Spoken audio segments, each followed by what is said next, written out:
You're listening to Life Check Yourself with life coach, transformational leader, and dating and relationship badass, Marni Battista. Every week, you'll get the raw truth from top experts and real people on the important life and love issues you want to know about. So, if you're ready to life check yourself in your relationships, your career, and the areas of your life that matter most to you, and you're not afraid to be called out on your, stuff, then you're ready for what's next. Life Check Yourself with Jay Fields. How to leverage your body, brain, and nervous system to be true to yourself in the relationships that matter to you the most. Ladies, welcome. You are going to love this episode, so buckle up. I have Jay Fields. She is an educator, coach, and author. And what I love about what she does and why you need to hear it is she has taught the principles of embodied social and emotional intelligence to individuals and organizations for 20 years. I'm super excited to talk about that embodied piece. Her approach to helping people have their own back at work and in life is grounded. It's playful. We love that. Empathetic and intelligent. She got her BA in psychosocial health and human movement from the College of William and Mary. She's got a master's in integral transformative education. Wowza.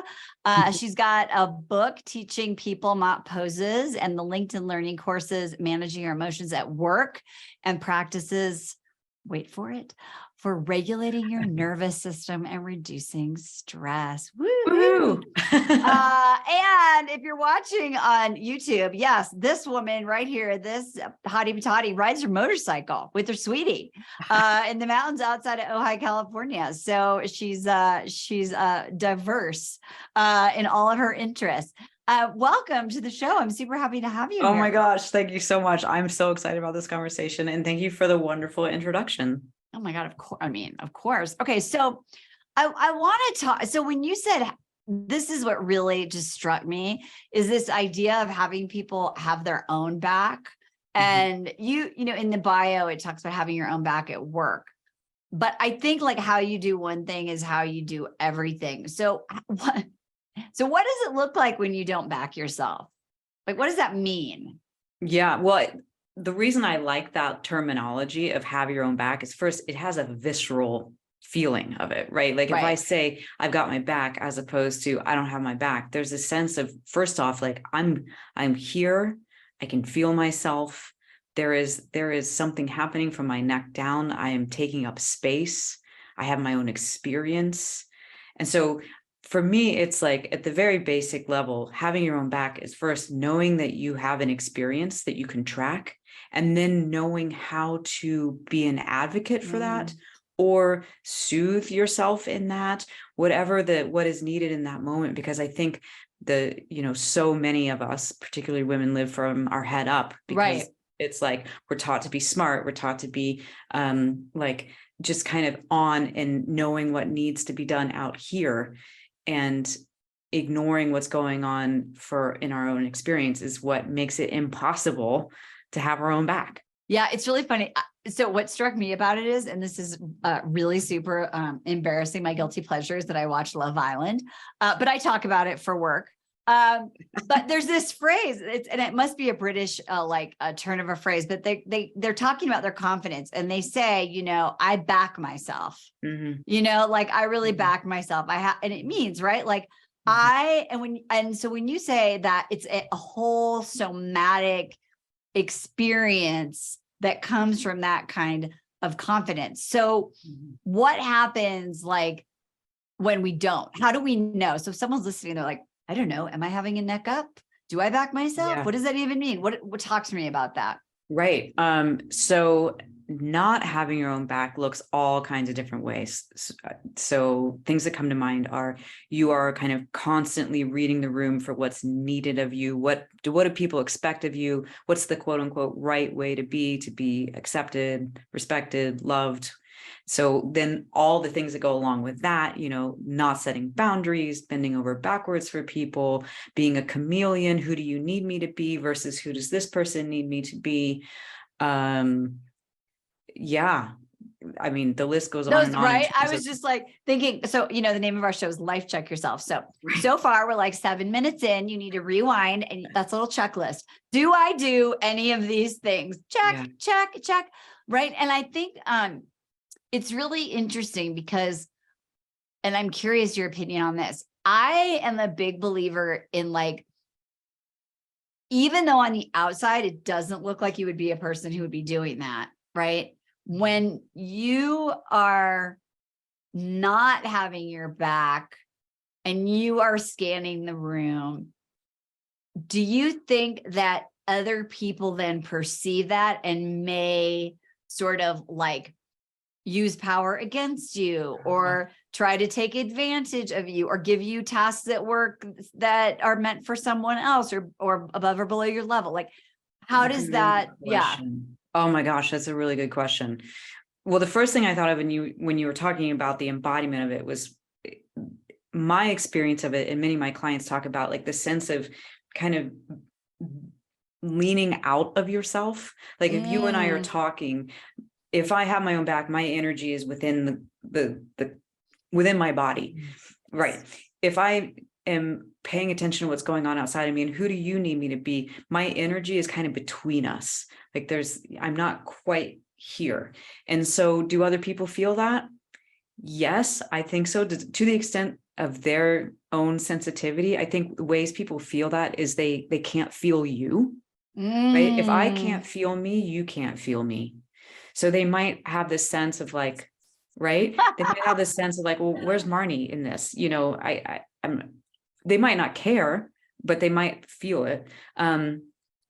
The other way is that there's, you know, how we hold ourselves energetically in our body also gives a lot of information. So if I'm doing the thing where I'm not inhabiting myself, typically it comes across as being smaller than, less than. Right. Yeah. Like there's a sense of a power dynamic now. Someone else might feel, oh, well, Jay is in this one down position to me, so I'm the one with the power. And then the other thing that comes to mind is speaking at the level of the nervous system, right? Yeah. If I am doing that, if I am not having my own back, most likely my nervous system is dysregulated. Right. And other people, again, whether they can consciously speak to it or not, would feel that. They would feel she's really hyper, you know, that sense of like upregulation. I'm talking fast, I'm doing fast, I'm breathing fast. Or they would sense the withdrawal that would come from a downregulated kind of nervous system, where it's almost like, you know, we often talk about the downregulated or immobilized is like a turtle in a shell, where you kind of, you're a little hard to get to. It's like someone's reaching out going, where are you? So yes, I think it is definitely readable by other people, whether or not they are reading. Right. It's there. Well, the thing is, then people, what happens? So I just want to address something I thought you said was so freaking brilliant, is that if I'm not in my body, if I'm living neck up, then it's hard for other people to get me or connect with me or see my power or my value or really even who I am.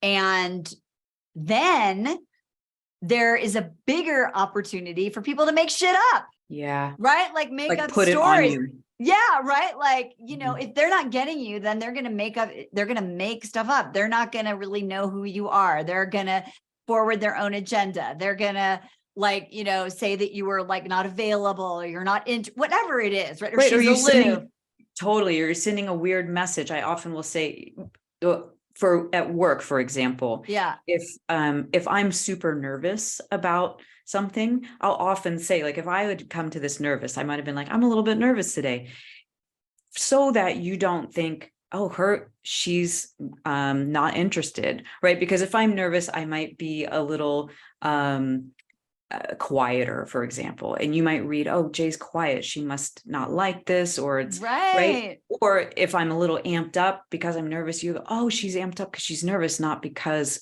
XYZ. And so you give people the right read. Like, if it's kind of like saying, if you think this is happening, you're not weird, it's happening for me. You know, like, here's that read. You're not you're feeling this way. Yeah. Well, Yeah. and all this to say, because I think, for whether this applies, you feel like it's resonating for you at work or in your relationships or dating or whatever it is, like it then all makes perfect sense, right? Because if you're not somatized, if you don't have your own back, if you don't know who you are, if you're pretzeling yourself, if you're doing all those things, then it makes it really hard to create connections. It really makes Impossible. it hard, right? It's impossible, right? And so if you're not having success in any of these areas in your life, look no further. Ding, ding, ding today in 23 minutes or less, right? Like just right. to all your problems. Okay, so let's talk about this. So here's a real life example I will use because I like to do that. Because I want to talk about how long it takes to train your body to have a different stress reaction. So I'm renting a house for the first time in like 30 years because I sold my house and I moved. And I have a landlord for the first time, and he's trying to be like, I don't even know what, like just not professional. Let's just say that, not in an inappropriate way, like in any way other than like, it's not that bad, live with it, right? Like that kind of thing. So I was thinking about our conversation because this morning I had to like write an email responding to something. And I felt it in my body, right? And I was like, oh, I feel really nervous writing this. Like I'm advocating for myself. I'm like, I'm like talking back to an authority figure. All this stuff comes up, right? And I can feel it in my body. So what I want to ask you is like, so what's the difference between like awareness and then like transformation? Is it that if we start to do different things, does that feeling go away for me, for everyone? Does it that you can be aware of it so you can regulate and write a better email? Like what's the, so like what's the evolution of that? I mean, first we talked about you have to notice it, but then what?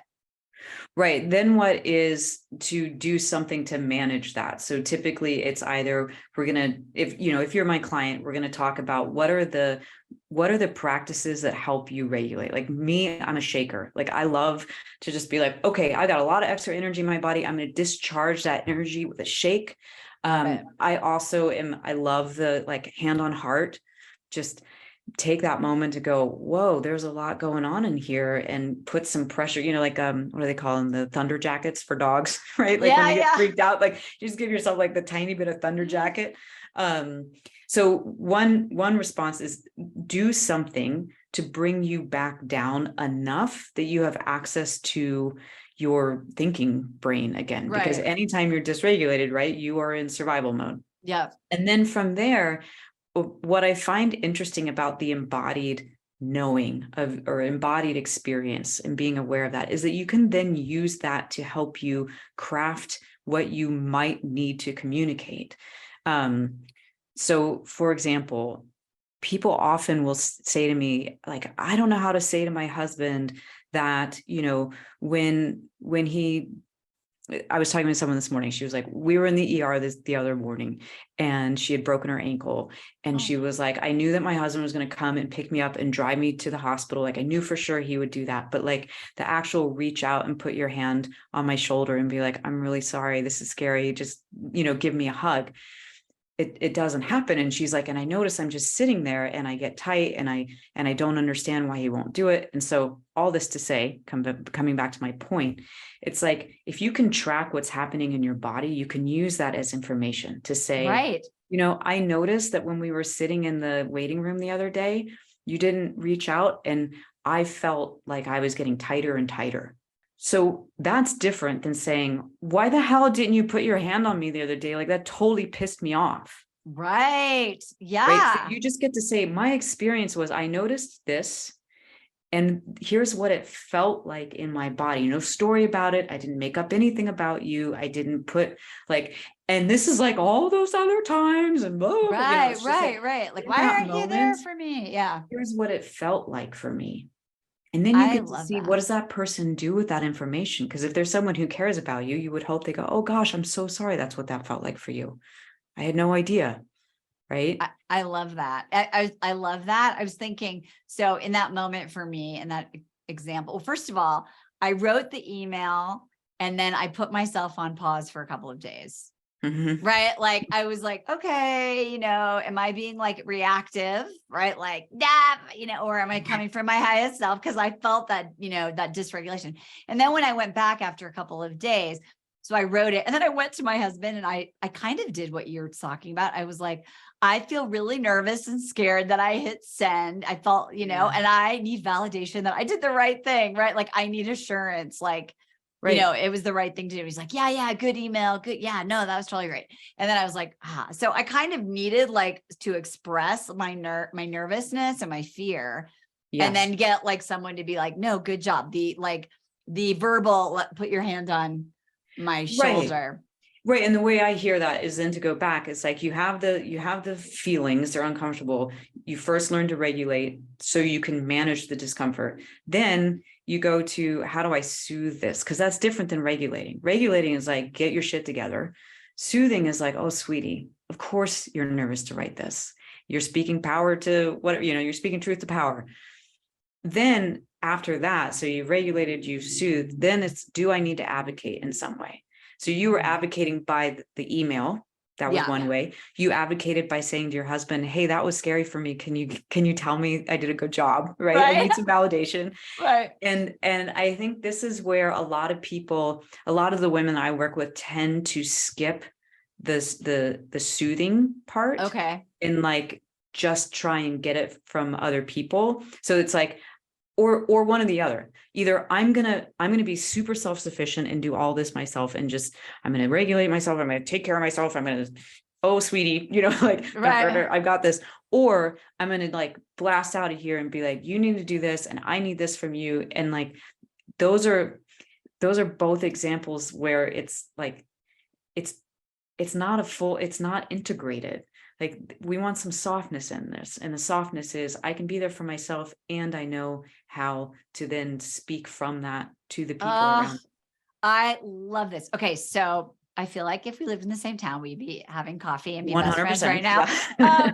Okay. So do you follow any of the work of Kristen Neff about self-compassion? Okay. So what you're talking about to me is her whole thing about like, the yin and yang of self-compassion, right? So self-compassion is advocating for ourselves, like, being like, I need this, right? And then there's the like, I'm okay, right? It makes perfect sense where I'm nervous. So and I'm really curious. So then is that self-compassion piece, is that like a hybrid of regulating and soothing, or yes? Yes. Yes. Okay. And the reason being is that research in neurobiology tells us that if you get emotional resonance, and it doesn't matter if it's coming from someone else or from you, essentially, if you get you make sense to me, it's not weird that you feel this way. It helps to regulate your nervous system and to integrate your brain again. Right. So it is both, it's going to help your nervous system. It's going to help you get back to having an integrated brain where you're being able to operate from the human part of your brain, not the mammalian and the lizard brain, but it's also going to just be the like emotional soothing. So it is the bridge between both. It's a huge, huge skill. Yeah. I love this conversation. And so what's interesting too, is like, when we start to have this awareness, because you're making it so specific, which I love, whether it's like, why didn't I get the email from someone, or why didn't this guy text me, or why is he not calling me like he used to, whatever it is, right? There's that anxiety and whatever attachment style you want to call it. It's sort of just about having the awareness, and then this taking responsibility for like what you said is like integrating. It's like then showing up like whole. Yeah. I often speak about the templates we got for, one, what it means to be a good person in a relationship, and two, how do you manage a difficult feeling when it comes up? And most of us got some kind of message from our caregivers when we were kids that if you have a big feeling, the first thing is figure it out or fix it, right? Like, if you come home from school and you say, Johnny was bullying me today, and your mom goes, I'm going to call Johnny's mom. I'm going to figure out what's going on. Right. Right. Like that is we're right into fix it mode. Or your mom goes, you know what? Here's a bowl of ice cream. I'm so sorry, sweetie. Like, have some ice cream. It'll make it feel better. We're going straight into distraction. If you get one of those two answers, you have one parent that does one and one does the other, I guarantee you're going to grow up, and anytime you have a big feeling, you're going to go into, what do I need to do to fix this? Yes. And what can I distract myself with? Because if you come home and you say, I got bullied from school today, and the first response is, oh, sweetie, I'm so sorry. That must have been awful. Tell me about it. What was that like for you? And like the hug, or the, you know what, that kind of happened to me when I was a kid too. And I just remember feeling so lonely and scared. So you get met in the feeling first. You take that beat or that 5 beats to go, you're not weird for having this feeling. Right. It makes sense to me. This is not uncommon. And then you go, do you want me to call his mom? Or Right. you go, would you like to have a bowl of ice cream? Like, there you go. So Right. I'm saying all that to say, it makes sense then why now, if you don't get the email from, or you haven't gotten the text from the guy that you've been dating and it hurts, you go to, I'm going to call my girlfriend. We're going to talk this through, or I'm going to figure out the 9-step plan to how to get to, you know, what's the right text to send, blah, blah, blah. Or I'm going to go buy something, or I'm going to go eat a bar of chocolate or whatever. Cause we haven't got it in our bones that the first beat is ouch. This doesn't feel good. Oh my God. I'm just like, this is so my middle daughter, she's like in her 20s. She had a salary review meeting this morning, and it did not go well. Right. Monday morning. Yeah. Right. Like, so anyway, and I was raised those other ways you were talking about. Right. So that is like and I'm a mama bear. Right. And so she's telling me, and I was literally, Jay, I was like, do not think of it. I wanted to be like, go get a new job, go, like solution, fix solution. And I was like, just like, oh, this sucks. This is so not fair. Like, it's so frustrating. Like, you're not getting like what you deserve. You work so hard. I totally understand you. And it was like 20 minutes of that. And like, what can I do for you at the end? How can I support you best? Yes. And then she's like, I'm going to call a friend. Yeah. But I really, I think what's interesting is, and here's what, like, I just want to like call ladies out, is they get so pissed that when they're dating someone and they're in a relationship, because men are fixers generally, right? Like, it's really hard for them to be like, oh, sweetie, like, they're just like, what do you know what? Like, hey, what can I do? Who do I need to kill? Like, like, just fix it. But then they don't do it to themselves in their own life. Yeah. Right. And that's like, that's that dissonance thing that you're talking about, because we want it. So what you're saying, Jay, is like, we have to learn how to do this for ourselves, so that someone else can even be there for us. Right. Right. And it's funny. I was thinking when I first started dating my now husband, he's a retired fire captain, like literally a freaking hero. Like, what do I do to fix stuff? Right. And anytime I would get upset and cry, he would go into fix it mode. And at one point I said, okay, hon, like, honestly, I'm going to give you the keys to the kingdom here. All you have to do is tell me. I can understand how you would feel that way. And he was like, really? That's all I am? Yep. And like, but I said, extra points. You have to mean it. If you then give me like one more sentence around like why you actually understand that, like, give me context. And so it was like a game changer. And it's so funny now, because anytime, I'll say something like, it's 4 PM. I'm like, oh, I'm hungry and I can't wait for dinner. And he's like, I can understand how you would feel that way. I'm like, all right, guy.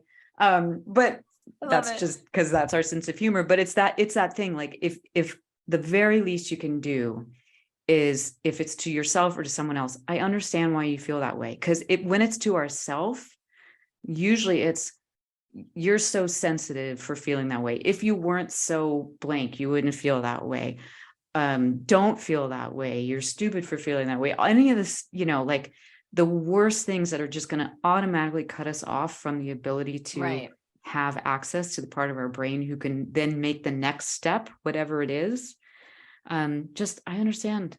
Or I often speak of Sarah Payton in her work. She talks about the 2 words, of course. Yes. Of course I feel this way. I don't have to like that I feel this way. I don't have to accept it. I can say it because I understand it. Of course. Start there. So, which leads me perfectly to my next question is, so how do you create an action plan around this, right? If you are a person who is highly dysregulated or underregulated, what are some components of a plan? can you think your way out of it? Like, does awareness, Yeah. does awareness alone solve the problem? I'm sure the answer is probably no, or else you wouldn't be here. But I'm curious. Exactly. But So, I think that people think they can, or they should. and and to a certain extent they can. So Okay, good. in the world of regulation, they talk about top down versus bottom up. You might have heard that. Top down is, I'm going to think my way out of this. Right. Yes. So Okay. those are things like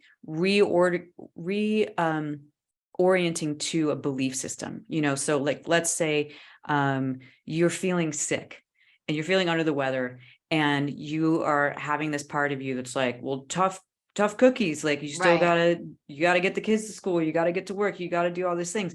And you can recognize, you know what, that's actually not how I feel. If this was anyone else, I would tell them to rest. So if you can catch yourself and go, my belief system is, when you don't feel well, you need to rest, and that works, and you rest, then top down, right? You thought your way out of the problem. The challenge is when that doesn't work, and that's your only card to play. Right. And so, bottom up is when you can use your body to get your experience of yourself back into a place that's pleasant enough or neutral enough to make better choices. Okay. So if I'm upregulated, I'm in that mobilized place where I'm over functioning, I'm breathing fast, talking fast, doing 3 things at once. That's where I'll do something like go shake, like take 30 seconds to shake out all that tension. It's not going to change the world, but it's going to at least give my brain the message that if my muscles are no longer clenched, I might not be in danger. Because this is how our brains work, right? So if I can get my muscles to soften, my brain will go, oh, okay, we're okay. We're safe. Then I have a little bit more access to a different kind of choice. Or if I'm down regulated and I'm in that place where I just want to like wear my sweatpants and Netflix the crap out of my life and, not talk to anybody, I can go, oh, I'm like down regulated. I'm immobilized. So maybe what I need to do is go take a warm shower. So the reason why I'm saying it this way is, once you start to understand that you have 2 directions that you go, a person goes, we can either go up or we can go down. The way that you access that bottom up regulation, the way that you bring your body into it to feel better, depends on which way you've gone. And I think this is the thing that we get wrong about self-care. If I'm in the go, can't slow down, everybody's my adversary mode, and you tell me to meditate, F you. Right. Like, really? I'm not going to go from 75 miles an hour to 3 miles an hour. Very impossible. Yeah. And conversely, if I'm in that, like, I just want to sit in bed and watch Netflix and eat junk food, and I think the only way to self-care is to go for a run, F you as well. I'm not going for a run. Right. Right. So it's like understanding that there are different ways to access the state you're in, so that self-care can be like, sometimes I say self-care is like putting on jeans. Okay, so start over talking about like that's the misconception, is about how you handle the up regulation and the down regulation. Yeah, I think the thing that we're getting wrong about self-care is that there's one answer to it. Because if you think the answer is always go for a run, but you're in that down-regulated, immobilized place, that is way too big a leap. Getting up and taking a hot shower or putting on jeans and getting out of your sweatpants, like just put on some pants, right? Like that's self-care. And what we're not looking for getting back to all the way good. We're looking for, did I change a behavior that had a small impact on how I feel? Because that's control. And I don't know about you, but I like control.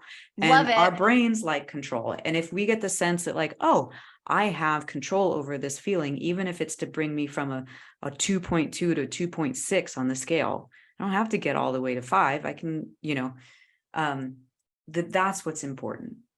It's so true. It's funny. I was just joking about putting on pants because I've moved to a place where it's wintry and cold. And so it's just so easy to put on sweatpants. Do you know what I mean? Oh, but yeah. there's like a vibe of sweatpants. And so I really like, after a week of living here, I was like, I need to freaking start wearing pants. Yeah. Yeah, no, I had sweatpants on all morning. I'm like, oh, I'm going to do an interview. I got to put on pants, like something that has like a belt, because if I don't, I'm not entirely sure I'm going to have access to my full grown up self. Which is really, okay. So now, God, we could talk forever, but so here's the thing. So then let's talk about the pandemic. Mm-hmm. So if we're all walking around like isolated in sweatpants for like 2 years plus, right? What do you think is the, like the effect of that we're all sort of like dealing with or adjusting with, whether we know it or not? I'm wondering if you have any opinion on that. Gosh, I mean, we could probably talk about for hours, but the first thing that comes to mind is I think it depends on which way you tend to go in stress. If you tend to go up, if you tend to be an overfunctioner and you tend to be go, keep it busy when you feel stressed, then the pandemic, you probably eventually got to the drop, because you can't sustain that long. Right. If you tend to go more towards quiet withdrawal, not reach out to people, then the pandemic was probably comfier for you. Right. Because that was a mode you could get away with more. But the challenge is if you get stuck in either one of those, that's when you start to not feel like there's the control to get back to self. And I think that's what I saw with more. I mean, I don't know about you, but my practice blew up during the pandemic, because you get to a certain point where you have the coping strategy, whether it's up or down, runs its course. And then you go, oh, now what? Yeah. Totally. Well, and I think what's interesting now is, and you said this earlier about those ways we learn to deal with our discomfort, is the distraction thing is just as viable as those other things. Yeah. And so now it's like, I was going. I was doing nothing. Now it's like, I'm distracting, right? Because I can. And what I really want to highlight, what we're talking about here, and just so we don't lose sight of it, we kind of end with this, is you keep going back to, you're not being like yourself. You're not being your whole self. You're not being who you're really meant to be when your nervous system is dysregulated. And so why is this important to our authenticity, right? To our like having a full expression here and like living this like fully, joyful, peaceful, amazing life that we get to live. Because, and I see this over and over again with the women who come to work with me, you can do all the therapy in the world for years and years and years. You can read all the self-help books, you can do all the self-awareness and have all the understanding of what you want for yourself. But if your nervous system gets in the way, it will hijack all of that. Meaning, just because I know something doesn't mean I can do something. And it's always your nervous system that keeps you from that, because your nervous system is interested in one thing, and that is survival. It's not interested in intimacy. It's not interested in growth. It's not interested in fulfillment. It's not interested in purpose. It's not all these things that you could spend years of your life and thousands of dollars dedicating yourself to getting understanding of, can elude you if you can't get past that discomfort in your body that then tells your nervous system, bad, don't do this. And I think that's what comes up for women all the time. It's a thing of, I went to set the boundary, but I got tongue-tied. Right. Like, you know how to set a boundary, you know what to say, like all those things. And then you quite literally cannot use your mouth. And that's your nervous system, right? Yeah. It's that thing of you just go foggy and you've known it for years and you go to say it and you're like, I had no access to that. So that's why it's important. You can't become authentic if you are still dealing at the level of survival. Yeah. If you're like the parts of you that had to survive, right, and had to adapt are still driving your bus, as an adult, right, then it's like a 5-year-old trying to like have relationships, advance in your career. And it's right. 100. Yeah. It's I call it the adaptive self, like the part of you who adapted to get strategic around how to get safety takes over. And that's a child. It's a child version of you that's got a great, quote unquote, great strategy that is shooting you in the foot now as a grown woman who might want intimacy and purpose and fulfillment. This is just a big damn commercial to get coaching. So just do it. Right? Whether it's either one of us or anyone else. My God. Because you like you said, you can like reframe your belief or change your belief, right? And do that little, bit of thing. But I think based on my own experience, the higher self I want to be, the more of me I want to be, the more I want to experience, the more I want to challenge myself or grow or whatever it is, relationships, like whatever. Like it's new level, new devil, right? And those little like, oh, if I could, I could just do this, I could do, right? But then we're just sort of keeping ourselves small, right? And safe. And that's not fun either. Right. And then that's where you kind of get back into that place of feeling like you live a small distance from yourself because you're trying to manage, you're trying to strategize, you're trying to adapt. And all of that comes from not being in your body. Wow. Jay is a genius. I don't know about that. Jay Fields, definitely. Oh, I just got it all tangled up. Find out more about her in our show notes. If you're listening to this, come check out the podcast so you can watch me fangirl and and oh and be like, yes. It's amazing. I really appreciate you being here, and I just am so all on top of behind support of your mission, and you're just brilliant. You make something so complicated like our nervous system so accessible, which calmed my nervous system. So thank you. We're all having calmer nervous systems for listening to Life Check Yourself. Rewind and replay. Ladies, share this with a friend who's stressed out all the time. Subscribe or gets in their way all the time. Exactly. You're like, I just can't help you. You need to listen to this. Make sure you follow us on TikTok at Marni Battista, Instagram at Dating with Dignity. We are so happy that you are here, and make sure you check out everything that Jay Fields has to offer. She is brilliant. And I say this every episode, but I honestly mean it. I mean, there's about 5 things to life check yourself. But if I was going to give you one piece of homework, it would be go back to the first 3 minutes, and Jay gave a list of symptoms.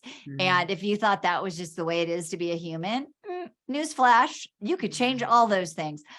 So with that being said, go damn life check yourself. We'll see you next time. Bye-bye. Woo-hoo. Hey, thanks for tuning into today's show. So if being in an intimate relationship in which you feel 100% seen, heard, and accepted by a high caliber man is a priority for you right now, and you're interested in seeing if you're a fit for working with me and my team at Dating with Dignity, here's what I want you to do. Just head over to DWD VIP, that's D as in dating, W, D as in dating, VIP.com, and book a call to speak with my team. We'll get on the phone with you for about 60 minutes, and you'll get crystal clear on what's stopping you from finding true love right now.